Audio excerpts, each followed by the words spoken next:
আচ্ছা, যেহেতু শাকিব ভাই আমাদের মেগা স্টার, সুপারস্টার, সো ওই জায়গা থেকে উনি অনেক সিনিয়র আর্টিস্ট, বাংলা ইন্ডাস্ট্রিতে অনেক দিন যাবৎ কাজ করছে, ওনার এক্সপিরিয়েন্সও অনেক অনেক বেশি।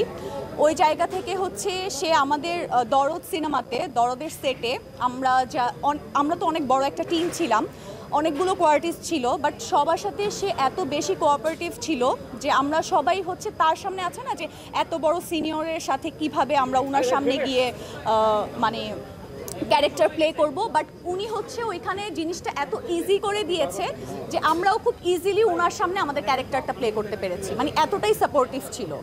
দরদ যেদিন রিলিজ হয়েছে, প্রথম শো যখন দেখেছি তখন প্রথমত আমি যতটা টেনশনে ছিলাম যে আমাকে বিগ স্ক্রিনে কেমন লাগবে, বাট প্রথমবার দেখার মতো মনে হয়েছে যে না, ভালোই লাগছে আর কি। আর দর্শকেরও হচ্ছে যে অ্যাপ্রিসিয়েটটা ছিল আমার প্রতি, আমার ক্যারেক্টারটা নিয়ে, অডিয়েন্সও খুব অ্যাপ্রিসিয়েশন করেছে। রাগ হচ্ছে না নিজের উপরে? কেন? এই যে একটা নেগেটিভ ক্যারেক্টার দেখার পর মনে হচ্ছে না কি করছি না, আমি আর্টিস্ট, সো আমাকে যে কোনো ক্যারেক্টারেই হচ্ছে মানে ওন করতে হবে, আমি যে কোনো ক্যারেক্টার প্লে করতে পারি। দর্শক হিসেবে রাগ হয় না? আমি আসলে এখনো আর্টিস্ট হিসেবেই আছি, দরদ থেকে বের হতে পারি নাই। She is very nice, very nice, because এটা ফার্স্ট টাইম যে সে বাংলাদেশি সিনেমা করছে। আর তার যে ক্যারেক্টারটা ছিল সেটা বলবো হচ্ছে আমাদের যে বাঙালিয়ান একটা ক্যারেক্টার ছিল সেটা তার ছিল, সেও খুব ইজিলি ওইটাকে ওন করতে পেরেছে। অ্যাজ এ আর্টিস্ট এটাই করা উচিত, অবশ্য যে কোনো ক্যারেক্টারটাই ওন করা উচিত। আর কো আর্টিস্ট হিসেবে বলবো সেও অনেক ভালো ছিল, আমাদের সবার সাথে অনেক ফ্রেন্ডলি ছিল, সেটেও খুব ফ্রেন্ডলি ছিল। ওভারঅল বলিউডের যারাই ছিল, যে আর্টিস্টগুলোই ছিল, সবাই খুব ভালো ছিল। এটা বলবো যে আমরা যেহেতু হিন্দি ল্যাঙ্গুয়েজটা আমাদের বাংলাদেশে মোটামুটি সবারই নোন একটা ল্যাঙ্গুয়েজ, এটা আমরা কম বেশি সবাই জানি। সো ওই জায়গা থেকে আমারও একদম না যে হিন্দি একদম জানা ছিল না, আমার জানা ছিল।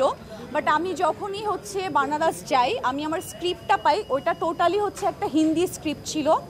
আর যেহেতু আমি হিন্দি মোটামুটি জানি, সো ওইখানে গিয়ে এতবার আমি স্ক্রিপ্টটা পড়েছি, এতবার পড়েছি যে এরপর আমার আর মনে হয় নাই যে আমার মানে ভাষায় আর কোনো প্রবলেম হয়েছে ডায়লগ দিতে। ওইটা তো আমি বললামই যে শাকিব ভাই অনেক বেশি সাপোর্টিভ ছিল, সবার সাথে অনেক নাইস ছিল, যার কারণে আমাদের ওই নার্ভাসনেসটাও ছিল না। ভাইয়ার সাথে কাজ করতে অনেক ভালো লেগেছে, আর উনি ভেরি প্রফেশনাল, সো ওই জায়গা থেকে আমাদের জন্য এই জিনিসটা বেশি ইজি হয়েছে। ইনশাল্লাহ সামনে আমি কাজ নিয়ে আসবো, যেহেতু আমার অডিয়েন্সের এত এত এত বেশি ভালোবাসা পেয়েছি। সবাইকে অনেক অনেক বেশি ধন্যবাদ, যে আপনাদের ভালোবাসার কারণেই আমি ওয়েট করছিলাম যে আমি দর্শকের থেকে কেমন রেসপন্স পাবো, তারপরই হচ্ছে আমি আগাবো। আর নিজেকে একটু প্রিপেয়ারও করছি, যেহেতু এটা বিগ স্ক্রিনের ব্যাপার, সো নিজেকেও রেডি করছি। ইনশাল্লাহ সামনে যখন কাজ নিয়ে আসবো আপনাদের সবার সাথে শেয়ার করব। না ওরকম আসলেও আমরা সেটে মানে আমরা কি স্পেশালি আমি মানে যেহেতু প্রথম মুভি, এটাই ট্রু, এত বেশি নার্ভাস, তারপর এত সিনিয়র কো আর্টিস্ট, তারপর হচ্ছে বলিউডের আর্টিস্ট, আমার প্রত্যেকটা সিনই কিন্তু তাদের সাথে ম্যাক্সিমাম। সো ওই জায়গা থেকে আমি এত বেশি নার্ভাস, আমি না মনে হচ্ছিল যে আমি আমার জগৎটাতেই আছি, সারাদিন স্ক্রিপ্ট পড়তেছি, আয়নাতে দাঁড়িয়ে নিজে নিজে প্র্যাকটিস করতেছি। আমি সারাক্ষণ মানে ফ্রি টাইমে আমি বা হচ্ছে যখন শাকিব ভাই যখন সেটে ছিল মানে তাকে দেখছি, আমি মানে সারাটাক্ষণ এরকমই ছিলাম। সো ওরকম আমার স্পেশালি কোনো মুভমেন্টস নেই। একটা ডায়লগ ছিল, এটা হচ্ছে আলোক জৈনের সাথে ছিল আমার, এটা মিডলে আছে, যে আমি বসেছিলাম বলতেছিলাম যে মেক ইট ইকুয়াল, আমি তোমাকে পুলিশের হাত থেকে বাঁচিয়েছি, আমি তোমাকে মিডিয়ার হাত থেকে বাঁচিয়েছি, সো এখন এটা বরাবর করতেই হবে। সো নেক্সট 10 ইয়ার্সে তোমার যতগুলো মুভি হবে তার প্রত্যেকটা নায়িকা আমি হব। এটা বাংলায় ছিল, বাংলায় ছিল।